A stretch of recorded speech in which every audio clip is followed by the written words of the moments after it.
वज़ीर आला जगन मोहन रेड्डी की क़यादत में आंध्र प्रदेश काबीना का इजलास मुनक्किद हुआ। सेक्रेटरीट में मुनक्किदा इजलास में रोड एंड बिल्डिंग्स के मसाइल पर तबादला ख्याल किया गया। रियासत में रोड एंड बिल्डिंग्स के 4000 करोड़ की असासाजात हैं। इन असासों को रोड एंड बिल्डिंग कारपोरेशन के हवाले करने पर तबादला ख्याल किया गया। इसके अलावा रियासत में लॉजिस्टिक पार्क्स के क़याम पर भी बातचीत हुई। काबीना इजलास में कई अहम फैसले भी लिए गए।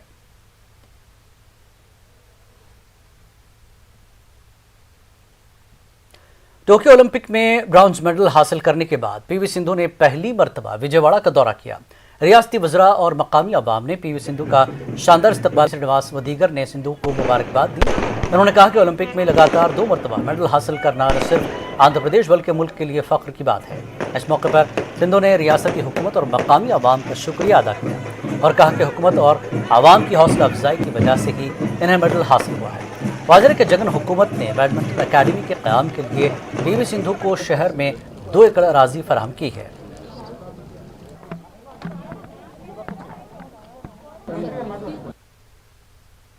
బ్యాడ్మింటన్ అసోసియేషన్ వాళ్ళకి అందరికీ నేను ఫస్ట్లీ చాలా థ్యాంక్ యూ అని చెప్పాలనుకుంటున్నానండి. ఎందుకంటే ఇవాళ నేను విజయవాడ వచ్చాను అండ్ ఆల్సో నాకు చాలా గ్రాండ్గా వెల్కమ్ చేశారు. అండ్ అదే కాకుండా నేను ఒలింపిక్స్కి వెళ్ళే ముందు కూడా ఇక్కడ రావడం జరిగింది. సో నన్ను చాలా సపోర్ట్ చేసి ఎంకరేజ్ చేసి నీకేం కావాలంటే అది మేము ఎప్పుడు ఉన్నామమ్మా నీ వెనక ఆల్ ద బెస్ట్ అని చెప్పడం జరిగిందండి. Thank you so much sir. అలాగే ఇంకా ముందుగా ఇంకా ఎన్నో గెలుచుకుంటానని నేను కోరుకుంటున్నాను. Once again I thank every one. అంటే 2 సార్లు బ్యాక్ టు బ్యాక్ రావడం అన్నది డెఫినెట్గా ఎవరికైనా ఒక డ్రీమే. అంటే ఒలింపిక్స్లో మెడల్ రావడం అన్నది ఎవరికైనా అదొక పెద్ద డ్రీమ్ కమ్ ట్రూ. సో నాకు ఆ డ్రీమ్ అది 2 టైమ్స్ అది కూడా బ్యాక్ టు బ్యాక్ అన్నది చాలా ఆనందంగా ఉంది.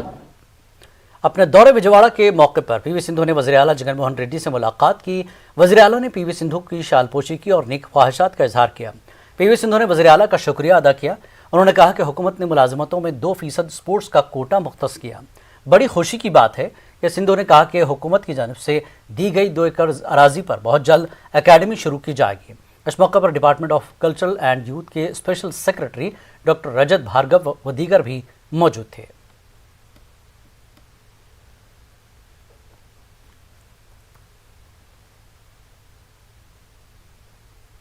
Nation proud, and with a hard work and dedication, lot of effort goes into the training, and also the support of the parents, the support of the fraternity, the country at large, and also media. Sports ని encourage చేయడంలో ఇప్పుడు రీసెంట్గా 2% sports కోటాలో employment ఇవ్వడం జరుగుతుంది. I think అది ఒక really great thing. ఎందుకంటే ఎంతోమంది జాబ్స్ కావాలని లేకపోతే ఎంతోమంది కష్టపడుతున్నారు. సో అలాంటి వాళ్ళకి ఇలా స్పోర్ట్స్ ద్వారా ఎంకరేజ్మెంట్ ఇస్తున్నందుకు చాలా ఆనందంగా ఉంది. అలాగే నేషనల్స్లో గెలుస్తే వైఎస్ఆర్ పురస్కార అవార్డ్స్ అని కూడా ఇవ్వడం జరుగుతుంది. రీసెంట్గా స్టార్ట్ చేస్తున్నారు.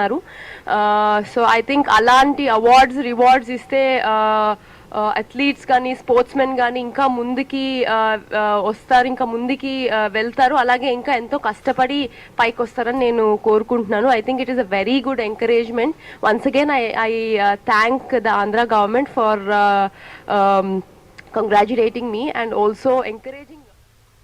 सरकारी स्कूलों में बुनियादी सहूलियात की फराहमी का मुतालबा करते हुए यूटीएफ की जानिब से रियासत भर में एहतजाज किया गया। विजयवाड़ा के धरना चौक पर यूटीएफ की जानिब से धरना दिया गया। टीचर्स के एहतजाज में MLC लक्ष्मण राव ने भी शिरकत की। उन्होंने कहा कि सरकारी स्कूलों में तलबा की तादाद बढ़ गई है, ऐसे में हुकूमत को चाहिए कि वो टीचर्स के मसाइल पर भी तवज्जो दें। MLC लक्ष्मण राव ने म्यूनसिपल स्कूलों में खिदमात अंजाम देने वाले टीचर्स को प्रमोशन देने का मुतालबा किया।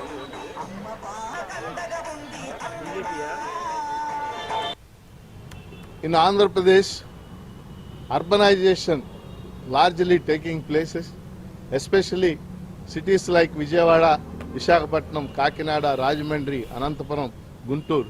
In so many places, municipal high schools, the students are joining in large number, especially poor students from slums, they are joining in large number. But there are no sufficient teachers. Teachers only 40 or 50% are sufficient.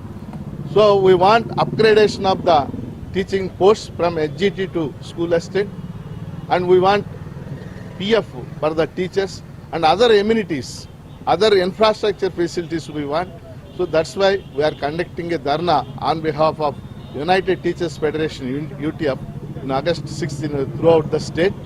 So we want the government, the immediate response from the government. नई कौमी तालीमी policy पर मुख्तलिफ गोशों से तनकीदें आ रही हैं। AISF ने भी नई तालीमी पॉलिसी पर नाराज़गी जाहिर की है। नई तालीमी पॉलिसी पर विजयवाड़ा के दासरी भवन में राउंड टेबल कॉन्फ्रेंस मुनक्किद हुई। AISF के जॉइंट सेक्रेटरी शिवा रेड्डी ने बताया कि नई तालीमी पॉलिसी तलबा के लिए नुकसानदेह है। बीजेपी ज़ेर क़यादत रियासतों में इस पर अमल नहीं हो रहा है, जबकि वज़ीर आला जगन मोहन रेड्डी नई तालीमी पॉलिसी पर अमल पैरा है।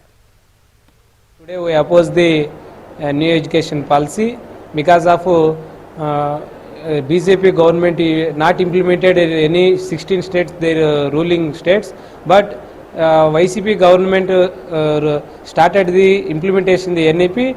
So once implementation of the NEP, there are 32,000 schools were closed in throughout the state.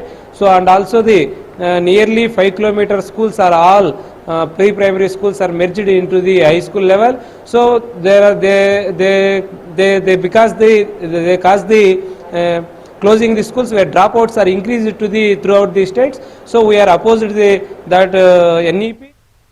पुलिचंदला project के गेट नंबर 16 के टूटने की वजह से प्रकाशम बैरेज में भारी मकदार में पानी दाखिल हो गया है, जिसकी वजह से प्रकाशम बैरेज के ओहदेदारों ने अलर्ट जारी किया है। प्रकाशम बैरेज के करीब के इलाकों में मुकीम आवाम को वार्निंग दी गई है। प्रकाशम बैरेज से भारी मकदार में पानी छोड़ा जा रहा है। ओहदेदारों ने बताया कि फिलवक्त प्रकाशम बैरेज में 4,39,000 क्यूसेक पानी दाखिल हो रहा है।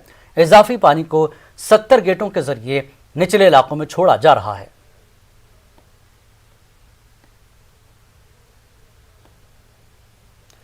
कोटला हर्षवर्धन रेड्डी को कर्नूल अर्बन डेवलपमेंट अथॉरिटी का चेयरमैन बना दिया गया। आज कोटला हर्षवर्धन रेड्डी ने ओहदे का जायजा लिया। इस मौके पर कर्नूल शहर में YSRCP की जानिब से रैली निकाली गई, जिसमें हजारों अफराद ने शिरकत की। कोटला हर्षवर्धन रेड्डी ने कहा कि वज़ीर आला जगन मोहन रेड्डी ने उन पर जो भरोसा करते हुए उन्हें जो जिम्मेदारी दी गई है उसको पूरा करेंगे।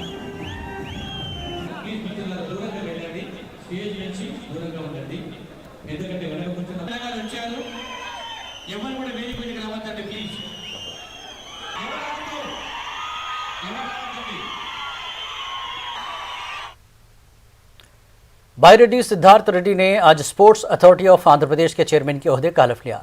रियासती हुकूमत ने स्पोर्ट्स को फरोग देने के लिए नए चेयरमैन का इंतखाब किया है। बायरेड्डी सिद्धार्थ रेड्डी को वज़ीर आला जगन मोहन रेड्डी ने sports authority of Andhra Pradesh का चेयरमैन बना दिया है। कर्नूल के रुकन असम्बली हफीज़ खान ने चेयरमैन मुंतखब होने पर बायरेड्डी सिद्धार्थ रेड्डी से मुलाकात की और उन्हें मुबारकबाद दी।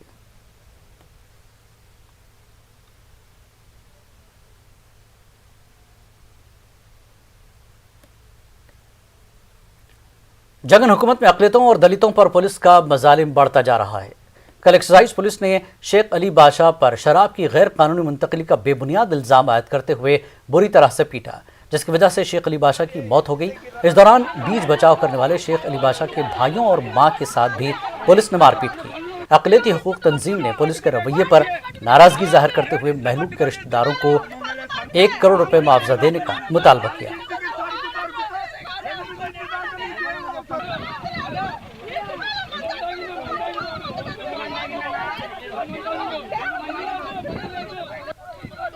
आज सूबे आंध्र प्रदेश में जिस तरीके के साथ अक़लियतों के ऊपर सिर्फ जो है अक़लियती होने के वजह से एसटीज़ पर और दलितों पर जिस तरीके के वाक़यात रोज़ाना सूबे आंध्र प्रदेश में और YSR कांग्रेस पार्टी की हुकूमत में जिस तरीके के साथ होते आ रहे हैं, ये बिल्कुल नाकाबिल कबूल है, नाकाबिल बर्दाश्त है।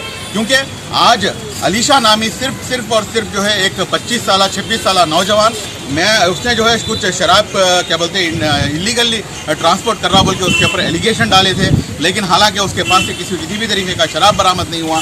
लेकिन शराब है बोल के उसको इतनी बुरी तरीके से मारा गया कि वो बेहोश हो गया। फिर उसके बाद में जब वो खुद जो है अपने आप को जो है होश में लाकर मैं अभी मर जाऊँगा क्योंकि अभी मेरे पास कोई दूसरा चारा नहीं है, आप लोग बेज़ाब्ता क्या बोलते अननेसेसरी जो है आप लोग मेरे ऊपर जो है अटैक कर रहे हैं बोल के बोला, तो उसके माँ बाप और उसके बीवी बच्चों के सामने जो है वो जो पेस्टिसाइड जो रहता उसको जो है मुंह में डालकर खुद सीआई ने जो है उसके मुंह में डालकर जो है मार दिए बोल के उसकी मां का जो है बयान है, लेकिन अभी तक जो है उनके ऊपर किसी भी तरीके का जो है एक्शन लिया नहीं गया। तो हम अक़लियती हुकूक़ तंजीम बराए तहफ़्फ़ुज़ की जानिब से हम हुकूमत आंध्र प्रदेश से डिमांड करते हैं कि 50 लाख रुपये जो है उनको एक्ट्रीशिया दिया जाए, और जो ये कोंडा रेड्डी नाम के बंदे के ऊपर सीआई के ऊपर जो एलिगेशंस आ रहे हैं इनको जो है तुरंत जो है इनको जो है सस्पेंड भी करना चाहिए, और उसके साथ साथ जो है इनको क्या बोलते हैं सेक्शन 307 के तहत जो है इनके ऊपर सेक्शन केस भी जो है दर्ज करना चाहिए।